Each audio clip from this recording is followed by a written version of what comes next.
이번 시간에는 요한계시록 심화 5강 일부로 마태복음 24장 21절의 대환란은 언제 때인가에 대해 다루고자 합니다. 오늘 강의를 들으시기 전에 유튜브 모네 목사의 재생 목록을 보시면 두 학설 간 논쟁 5편에서 기초 5강을 먼저 들으시기를 추천합니다.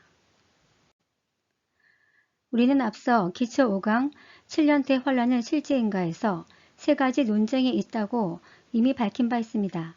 첫째, 마태복음 24장 21절의 대환란은 언제인가? 둘째, 다니엘 71회 중 마지막 한 일에는 언제인가? 셋째, 데살로니가 후서 2장 4절에 하나님의 성전은 무엇인가 하는 논쟁이 있습니다. 오늘은 심화 5강 일부로 마태복음 24장 21절의 대환란은 언제인가에 대해 다루고자 합니다. 이에 관해 전천연설은 재림 직전 7년 대환란이라고 주장하고 무천연설은 AD 70년 예루살렘 멸망 때라고 주장합니다. AD 70년 예루살렘 전쟁 때로 보는 무천연설의 가장 강력한 근거는 누가복음 21장 20절입니다. 누가복음 21장 20절에서 24절은 명백히 AD 70년 예루살렘 전쟁을 지목하고 있고 이는 마태복음 24장 15절 이하의 말씀과 병행을 이루기 때문에 동일한 사건이라고 주장합니다. 실제로 누가복음 21장 20절 이하는 이론의 여지가 없는 AD 70년 예루살렘 전쟁이 확실합니다. 사실 예수 그리스도께서 계시하신 재림의 징조는 마태복음 24장과 마가복음 13장 그리고 누가복음 21장에 등장합니다. 그런데 환란의 징조에 대해서는 마태복음 24장 15절과 마가복음 13장 14절에서 멸망에 가증한 것이 선 것을 보거든 이라는 표현을 동일하게 사용하고 있고 누가복음 21장에서만 군대에게 에워싸는 것을 보거든 이라는 표현을 사용하고 있습니다. 이렇게 징조가 서로 다름에도 불구하고 무천연설은 이 두 사건을 모두 AD 70년경 예루살렘 전쟁으로 해석합니다. 반면 전천연설은 마태복음 24장 15절은 재림 때 성취될 7년 대환란 사건으로 누가복음 21장 20절은 AD 70년 예루살렘 전쟁으로 보기 때문에 이 둘은 서로 다른 사건이라고 주장합니다. 그렇다면 서로 다른 사건으로 보는 전천연설의 근거는 무엇일까요? 바로 동일한 사건으로 보기에는 두 복음서 간에 상이한 표현이 많이 등장하기 때문입니다. 첫 번째로 환란의 시작에 관한 징조의 표현이 다릅니다. 즉 마태복음 24장 15절은 멸망에 가증한 것이 거룩한 곳에 선 것을 보거든 도망가라고 말하고 있는데 이에 대한 힌트가 다니엘서에 있음을 밝히고 있습니다. 반면 누가복음 21장 20절은 군대가 에워싸는 것을 보거든 도망가라고 말하고 있는데 이는 분명히 전쟁을 나타냅니다. 두 번째로 환란의 규모에 대한 표현이 다릅니다. 마태복음 24장 21절에는 인류 역사에 이렇게 큰 환란은 처음이자 마지막이라는 표현이 있는데 이 표현에 대한 힌트도 다니엘서 12장에 나와 있습니다. 반면 누가복음 21장 24절에는 단순히 큰 환란이 있겠다는 표현만 있습니다. 세 번째로 환란 당하는 대상이 다릅니다. 마태복음 24장 22절에는 환란의 대상이 택한 자라고 표현하고 있습니다.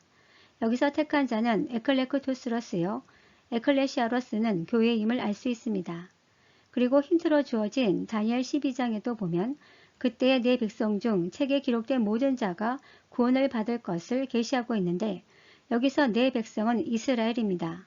따라서 교회는 예수 믿는 유대인과 예수 믿는 이방인의 연합으로 함께 환란 당할 것을 예표하고 있습니다. 반면 누가복음 21장 23절에서는 환란의 대상이 땅과 백성으로 표현하고 있는데 여기서 백성으로 쓰인 리오는 이스라엘 민족을 뜻합니다. 네 번째로 환란의 목적이 다릅니다. 마태복음 24장 22절을 보면 택하신 자들을 위하여 라는 표현을 통해 택한 성도에 대한 구원과 은혜의 목적이 있음을 밝히고 있습니다. 이에 관한 힌트로 주어진 다니엘 12장에도 책에 기록된 자를 구원받게 하려는 목적이 있음을 알 수 있습니다.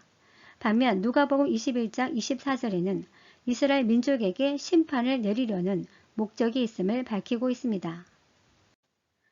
현재 전천연설의 혼란은 먼저 7년 대환란 기간은 유대인이 당하는 환란이라는 데는 모두 동의합니다. 문제는 대부분 이때 혈통적 유대인이 당하는 환란으로 해석합니다. 문제는 이들이 휴거되면 요한계시록의 아마겟돈 전쟁 때는 누가 당하는 환란인가에 대한 다양한 문제들이 발생하게 됩니다. 그러나 7년 대환란은 교회가 당하는 환란입니다. 즉 유대인 교회와 이방인 교회가 함께 당하는데 여기서 적그리스도의 속임을 당하는 혈통적 유대인이 유대인 교회를 핍박합니다. 그리고 교회가 휴거되면 아마겟돈 전쟁 때는 혈통적 유대인이 남아 심판을 당합니다. 그럼에도 불구하고 하나님은 긍휼을 베풀어 그중 일부를 구원하여 천년 왕국으로 이끌게 됩니다. 이를 마태복음 24장과 누가복음 21장에서 정확히 구분하여 보여주고 있습니다. 다섯 번째로 환란과 재림 사건의 연속성이 다릅니다. 마태복음 24장 15절부터 28절까지를 보면 환란과 재림 사건까지 시간의 끊김이 없이 연속으로 연결되고 있습니다. 반면 누가복음 21장 24절과 25절 사이에는 시간의 끊김이 있습니다. 즉 24절을 보면 예루살렘은 이방인의 때가 차기까지 이방인들에게 발필이라는 표현을 통해 이방인의 때라는 기간이 있음을 알 수 있습니다. 그리고 25절부터는 갑자기 재림의 징조에 대한 표현이 등장하고 있습니다. 이방인의 때는 두 가지 관점이 있습니다. 첫째, 이방인 불신자 관점에서 보면 이방인의 때가 차기까지 예루살렘이 이방인에게 짓밟힐 것을 예고하고 있고 실제로 오늘날까지 예루살렘은 이방인에 의해 짓밟히고 있습니다. 그러나 그 기간이 끝나면 예루살렘도 회복될 것입니다. 둘째, 이방인의 성도의 관점에서 보면 이방인의 충만한 수가 차면 이스라엘이 회복될 것을 계시하고 있는데 이는 전 세계 복음화와 연관이 있습니다. 결국 이는 다니엘의 70일의 환상 중 마지막 한 일회와 연결이 됩니다. 여섯 번째로 거짓 선지자 경고 문구입니다. 마태복음 24장 23절에는 대환란 표현 중 거짓 선지자에 대한 경고 문구가 있습니다. 반면 누가복음 21장 대환란 표현 중에는 거짓 선지자에 대한 경고 문구가 없습니다. 마지막으로 휴거에 관한 표현 유무입니다. 마태복음 24장 40절에는 휴거를 의미하는 문구가 있습니다. 반면 누가복음 21장에는 휴거와 관련된 표현 문구가 없습니다. 사실 이것이 가장 결정적인 증거인 스모킹 건입니다. 왜냐하면 전천연설 관점에서 보면 마태복음 24장은 7년 대환란으로 환란 대상은 교회이고 환란의 목적은 구원과 회복이며 환란의 징조는 멸망에 가증한 것이 서는 것이며 환란의 결과는 휴거를 통한 극적 구원이기 때문입니다. 반면 누가복음 21장은 아마겟돈 전쟁으로 환란의 대상은 혈통적 이스라엘이고 환란의 목적은 심판이며 환란의 징조는 군대가 에워싸이는 것이며 환란의 결과는 극적인 메시아 강림입니다. 이것만 보아도 복음서는 사람이 쓴 것 같지만 실제로는 성령의 저자임을 알 수 있습니다. 그렇다면 마태복음 24장의 7년 대환란의 모형 사건은 무엇일까요? 바로 마태복음 24장 15절에서 다니엘이 말한 바라는 표현을 삽입함으로써 다니엘 환상 중 실제 사건에 대한 모형 사건의 힌트가 숨겨져 있음을 암시합니다. 결국 이는 BC 170년경 헬라 제국의 안티오쿠스 4세에 의해 예루살렘에서 자행한 7년 대환란 사건을 모형으로 하여 재림 직전 7 나팔 기간에 나타날 실제 사건인 7년 대환란을 예표하고 있습니다. 그렇다면 누가복음 24장 대환란의 모형 사건은 무엇일까요? 바로 누가복음 21장 20절에 군대들에게 에워싸는 것을 보거든 이라는 표현을 통해 전쟁을 암시하고 있고 이는 예수께서 직접 모형 사건을 제시하여 재림 때 있을 실제 사건에 대한 힌트를 제공하고 있습니다.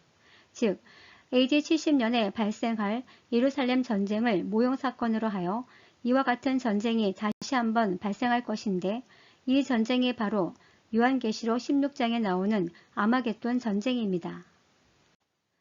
결국 이를 종합하면 마태복음 24장과 누가복음 21장은 모형과 실제가 존재하는 서로 다른 사건입니다.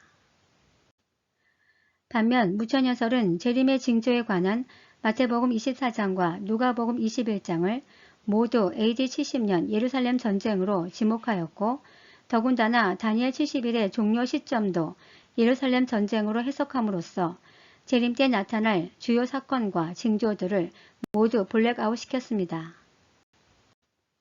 따라서 지금부터 중요한 것은 바로 다니엘의 70일의 예언입니다.